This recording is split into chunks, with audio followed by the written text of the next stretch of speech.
আমি জানি না এই বোর্ডটা কেমন দেখাচ্ছে। অন্তত আগের দিনের বোর্ডটা তো অসুবিধা হচ্ছিল, তার জন্য আলাদা করে প্লেস করে দেওয়া হয়েছিল। আজকেও ভাষা সাহিত্যের ইতিহাস নিয়ে পড়ানো হবে। আহ, যেহেতু আগের দিন শব্দভাণ্ডার পড়িয়েছি, ফলে বাংলা ভাষার উৎপত্তিটা আগে পড়ালে আরও বেটার হতো, তাহলে সুবিধা হতো আরও বেশি।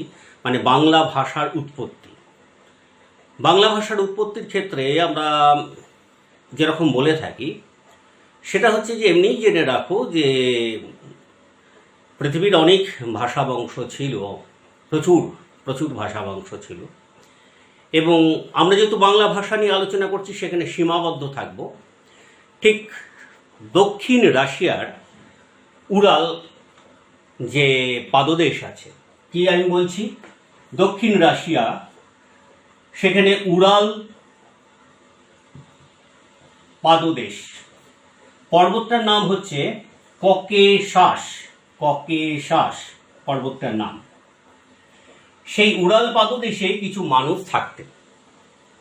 সেই মানুষরা যে ভাষায় কথা বলতেন সেই ভাষাটি হচ্ছে পৃথিবীর প্রাচীনতম ভাষা, ইন্দো ইউরোপীয়। এই হচ্ছে ইন্দো ইউরোপীয়, সেটি হচ্ছে পৃথিবীর প্রাচীনতম ভাষা। আমি যদি আবারও রিপিট করি তাহলে বলবো যে দক্ষিণ রাশিয়ার উরালের পাদদেশে কিছু মানুষ থাকতেন। সেখানে যে পর্বতটা ছিল ককেশাস, সেই উরালের পাদদেশে যে মানুষগুলো থাকতেন তারা প্রথম যে ভাষায় কথা বলতেন সেটা হচ্ছে, প্রথম যে ভাষায় মানে পৃথিবীর আদি ভাষার কথা বলছি, সেটা হচ্ছে ইন্দো ইউরোপীয়। সেই ইন্দো ইউরোপীয় ভাষা বংশের লোকেরা তারা কি করলেন, এই ককেশাস পাহাড় ডিঙিয়ে পৃথিবীর বিভিন্ন প্রান্তে ছড়িয়ে পড়লেন। অর্থাৎ উরালের পাদদেশের মানুষরা যারা ইন্দো ইউরোপীয় ভাষায় কথা বলতেন, তারা ওই ককেশাস পাহাড় ডিঙিয়ে পৃথিবীর বিভিন্ন প্রান্তে ছড়িয়ে পড়লেন।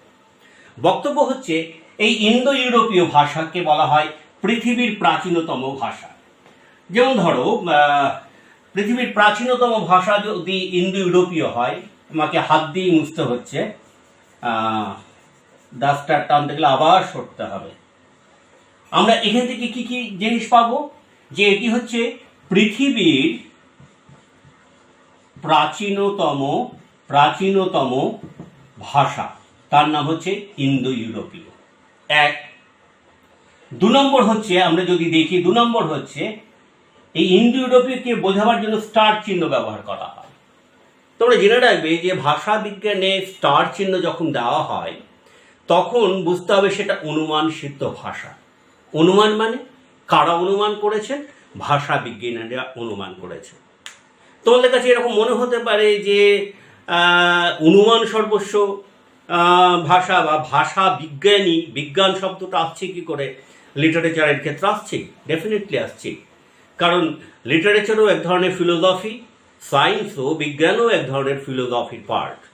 আমরা যেমন বিজ্ঞানের ক্ষেত্রে দেখেছি যা প্রমাণিত সত্য তাকে সাধারণত ল হিসাবে আইডেন্টিফাই করা হয়, আর যা কল্পনা করা হয়, অনুমান করা হয়, সবই কল্পনার থেকে যা অনুমান করা হয় সেটাকে আমরা প্রকল্প বলি। যেমন তোমরা পড়ে এসছো ছোটবেলাতে অ্যাভোগাড্রো প্রকল্প। খেয়াল করে দেখবে যে ম্যাথামেটিক্যাল ক্যালকুলেশন করে বয়েলস ল এর ক্ষেত্রে -273 ডিগ্রি কেলভিন বলা হচ্ছে, যেহেতু কেলভিন এটার আবিষ্কার করেছিলেন তাই।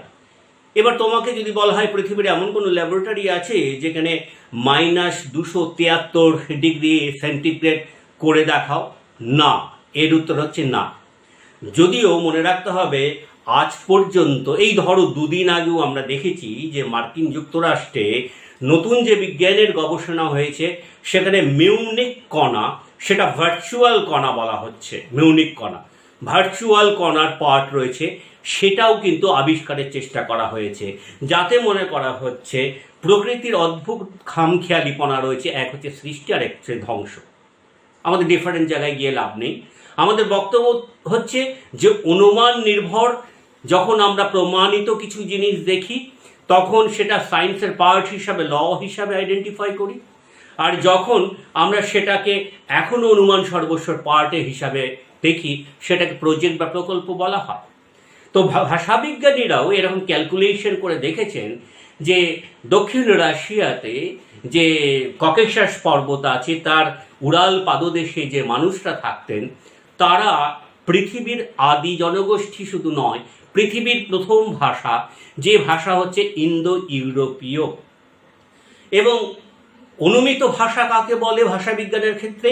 যে ভাষার কোনো সাহিত্য গ্রন্থ নেই, অর্থাৎ ভাষার প্রমাণ, ওই যে লয়ের কথা বলছিলাম, প্রমাণ বা প্রমাণিত হয় যেটা, সেটা হচ্ছে কিসের দ্বারা? সেটা হচ্ছে যে যখন তার সাহিত্য গ্রন্থ থাকে এই, এবং তার একটা নির্দিষ্ট ব্যাকরণের পার্ট থাকে।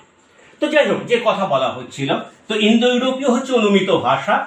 এই ভাষায় যারা কথা বলতেন তারা ককেশাস পাহাড় ডিঙিয়ে বিভিন্ন প্রান্তে ছড়িয়ে গেলেন। 10টি প্রান্ত যদি বলা যায়, সেটা হচ্ছে একটা ইরানে গেলেন ইন্দো ইরানীয়, নেক্সট ব্লাতুস্লাভিক, আলবানীয়, আর্মেনীয়, গ্রিক, ইতালিক, টিউটনিক, কেল্টিক, তোখারীয়, হিত্তীয়। আবার যদি বলি তাহলে কি হচ্ছে? ইন্দো ইরানীয়, ব্লাতুস্লাভিক, আলবানীয়, আর্মেনীয়, গ্রিক, ইতালিক, টিউটনিক, কেল্টিক, তোখারীয়, হিত্তীয়। আমাদের এত দরকার নেই, আমাদের দরকার হচ্ছে এই ইন্দো ইরানীয় ভাষাটি। অর্থাৎ ওই মানুষগুলো যখন ইরানের পথে এলেন, তখন আমরা দেখলাম যে দুটো পার্টে সেটাকে ভাগ করা হলো।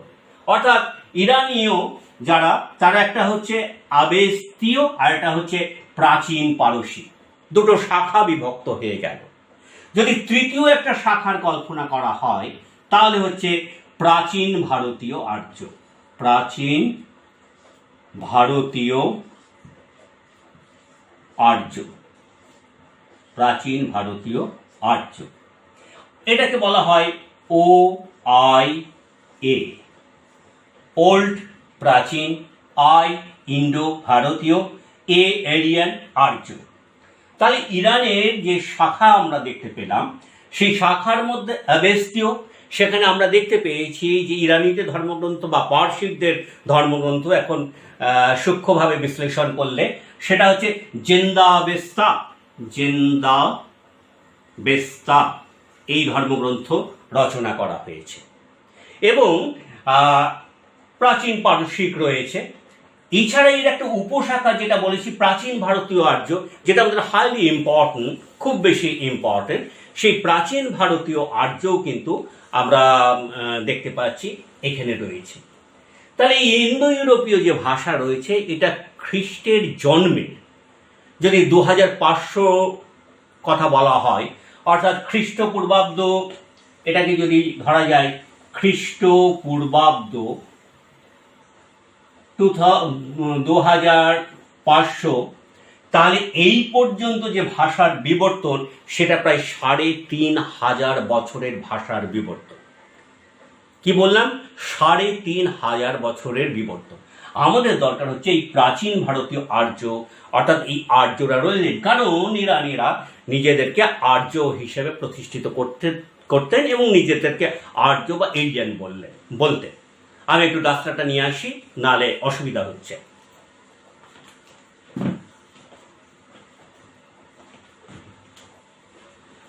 হ্যাঁ, ওকে, চলো।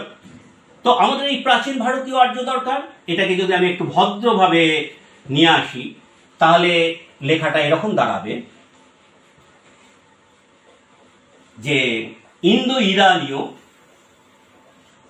সেইখান থেকে আমরা যেটা পাচ্ছি সেটা হচ্ছে প্রাচীন ভারতীয় আর্য। টুকরো ফ্রেমটা আমরা আগেই করে দিয়েছি। প্রাচীন ভারতীয় আর্য,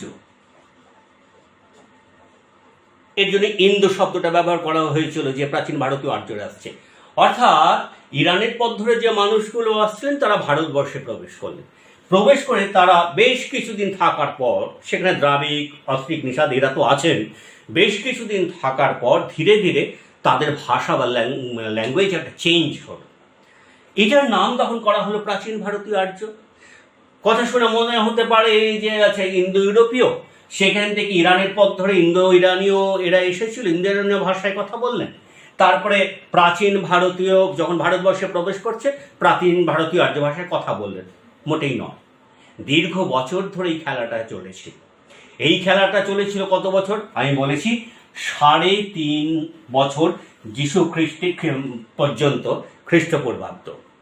ওকে, তাহলে এই প্রাচীন ভারতীয় আর্যর যে পার্টটা আমরা দেখতে পাচ্ছি, যাকে আমরা OIA বা ওল্ড ইন্ডো এরিয়ান ল্যাঙ্গুয়েজ বলছি, সেই প্রাচীন ভারতীয় আর্য নিয়ে আমাদের ভাষা উৎপত্তির জায়গা তৈরি হচ্ছে।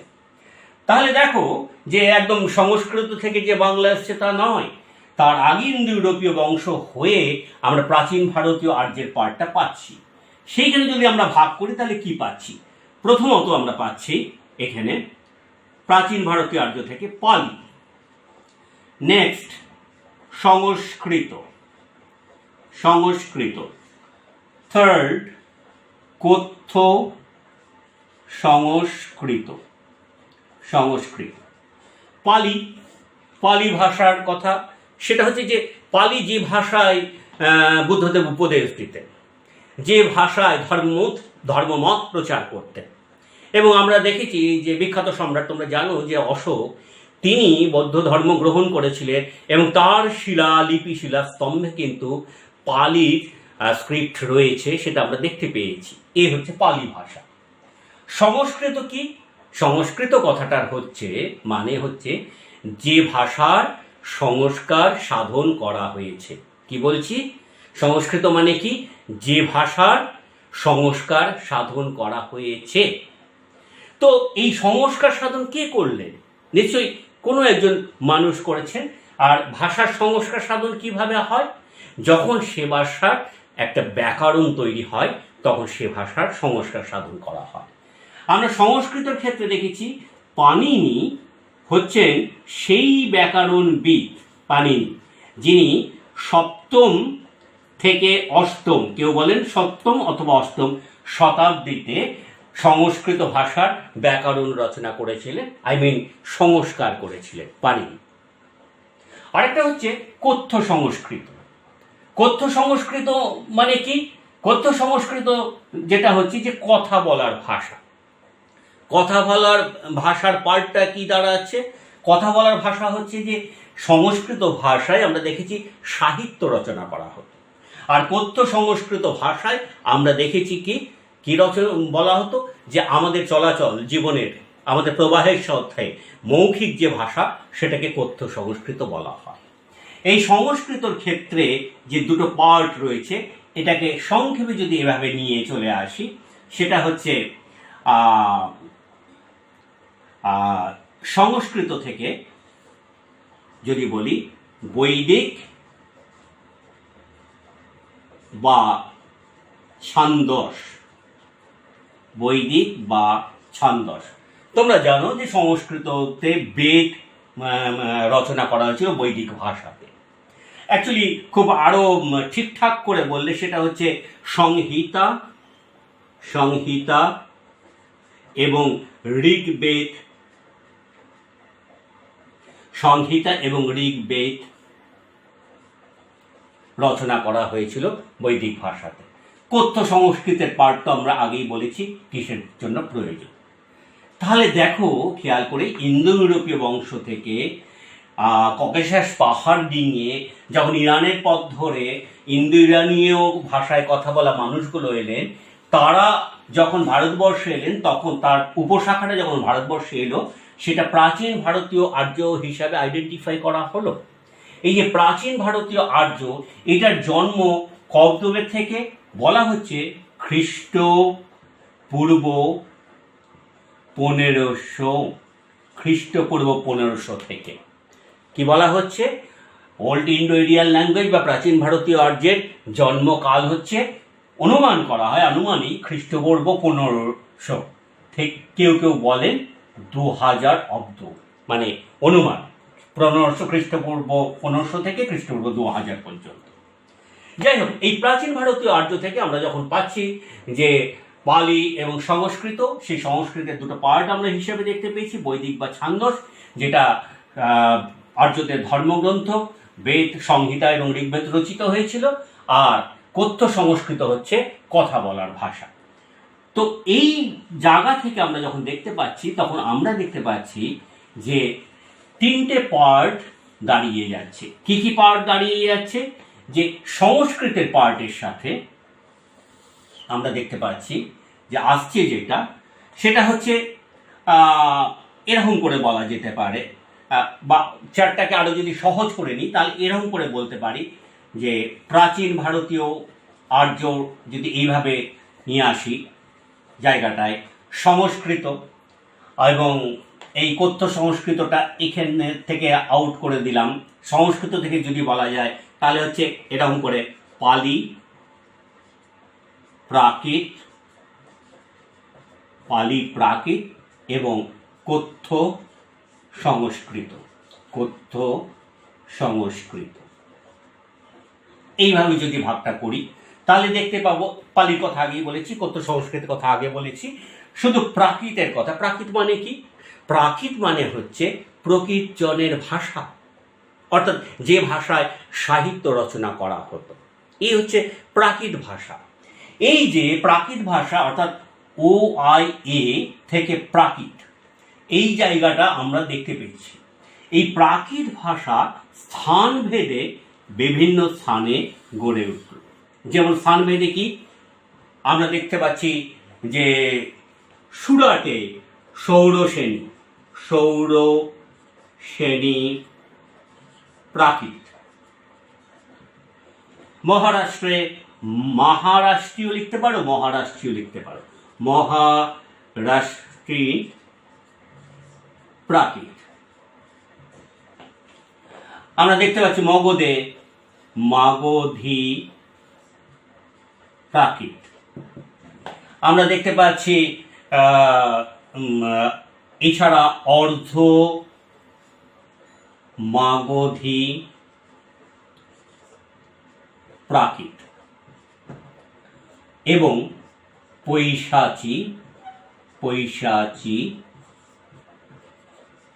প্রাকৃত। তার মানে কি দাঁড়ালো? তার মানে দাঁড়ালো যে প্রাকৃত থেকে স্থানভেদে পাঁচটা ভাষা তৈরি হয়েছিল। আমরা দেখলাম সৌরসেনী প্রাকৃত, মহারাষ্ট্রের প্রাকৃত, মাগধী প্রাকৃত, অর্ধমাগধী প্রাকৃত, পৈশাচী প্রাকৃত। পৈশাচী প্রাকৃত দেখো স্টার্ট দেওয়া হয়েছিল, যেমন ইন্দো ইউরোপীয় ভাষার ক্ষেত্রে স্টার্ট দেওয়া হয়েছিল। তার মানে কি? আমি আগেই বলেছিলাম যে তার মানে এটা অনুমান সিদ্ধ ভাষা। যদিও কোনো কোনো সমালোচক দেখিয়েছেন যে গুণাঢ্য বলে একজন ব্যক্তি আছেন, তিনি বড্ড কথা, ঢয়ে ঢয়ে কথা, বড্ড কথা, বা অনেকে সহজ করে বলে বৃহৎ কথা, বড্ড কথা বলে একটি গ্রন্থ রচনা করেছিলেন। এবার তা তো হতে পারে না, ধরো আমি তোমাদের খাতাতে একটা কিছু লিখে দিলাম, কবিতা লিখে দিলাম, সেটা তো কখনোই অনলাইনে সম্ভব নয়। হ্যাঁ, খাতাতে লিখে দিলাম, লিখে দেওয়ার পর দেখা গেল যে তুমি বড় সাহিত্যিক হয়ে উঠলে, হ্যাঁ, আমি মোড়ে টোড়ে ভূত হয়ে গেলাম, ছেড়ে দাও, সাহিত্যিক হয়ে উঠে বললে যে উত্তরীয় স্যারের এই যে কবিতাটা ছিল, কিন্তু তার তো কোনো প্রমাণ নেই, মানে সেটা তো গ্রন্থবদ্ধ হয়নি। তার জন্য অনুমান সিদ্ধ ভাষা হিসাবে পৈশাচী প্রাকৃতকে বলা হয়েছে। কেউ কেউ বলেছিলেন যে গুণাঢ্য নামক একজন ব্যক্তি বড্ড কথা রচনা করেছিলেন পৈশাচী প্রাকৃতে, কিন্তু সে গ্রন্থ পাওয়া যায়নি, উল্লেখ আছে মাত্র।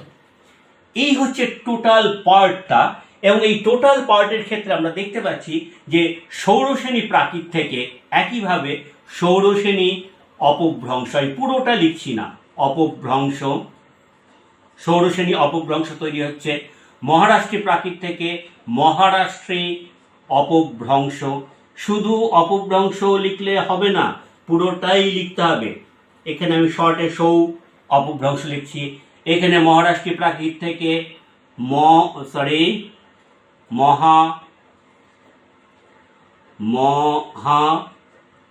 অপভ্রংশ লিখছি। মাগধী প্রাকৃত থেকে মা অপভ্রংশ, অপ শর্টে লিখছি। অর্ধমাগধী প্রাকৃত থেকে তার অপভ্রংশ অবহট্টের প্রসঙ্গটা বাদ দাও, আর পৈশাচী প্রাকৃত তো পাওয়াই যায়নি, সেটা বাদ দিয়ে দাও। এই যে ষোড়শনী প্রাকৃত রয়েছে, আমি বলেছিলাম যে এটা সাহিত্য রচনার ভাষা। সাধারণত দেখা গেছে যে অধিকাংশ সাহিত্যই ষোড়শনী প্রাকৃতে রচিত হয়েছে, এবং সুরাটের কথা বলেছি আগে, এবং দেখেছি যে সাহিত্যে অভিজাত যে শ্রেণী রয়েছে সেইখানে ষোড়শনী প্রাকৃতের ব্যবহার যথেষ্ট পরিমাণ রয়েছে। মহারাষ্ট্রী প্রাকৃতে দেখা যেত যে গান রচনা করার ভাষা, অর্থাৎ সঙ্গীত রচনার ভাষা। মাগধী প্রাকৃতে আমরা দেখেছি সাহিত্যের ক্ষেত্রে যেখানে খল চরিত্র রয়েছে, মানে ভিলেন চরিত্র রয়েছে, তার সংলাপ তৈরি করা হতো। অর্ধমাগধী প্রাকৃত বা বলা যেতে পারে যে জৈন মাগধী প্রাকৃত, অর্ধমাগধী প্রাকৃত বা জৈন মাগধী প্রাকৃত, এটা জৈনদের ধর্মগ্রন্থ রচনা করা হয়েছে। আর পৈশাচী প্রাকৃত তো পাওয়া যায়নি।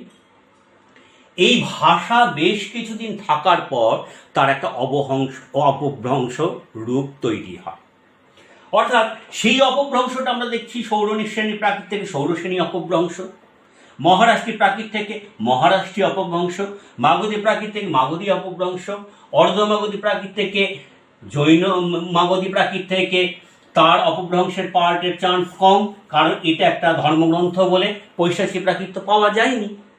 তাহলে দীর্ঘদিন ভাষা থাকার ফলে তার একটা প্রকাশ বা বিষয় আমরা দেখতে পাচ্ছি। এর পরবর্তী স্টেপ হচ্ছে ষোড়শনী অপভ্রংশ থেকে ষোড়শনী অবহট্ট বলা হয়, অবহট্ট, সব কটার ক্ষেত্রেই তাই। অর্থাৎ তোমরা এর থেকে ষোড়শনী অপভ্রংশ থেকে ষোড়শনী অবহট্ট না লিখে ডাইরেক্ট এভাবে লিখতে পারো যে ষোড়শনী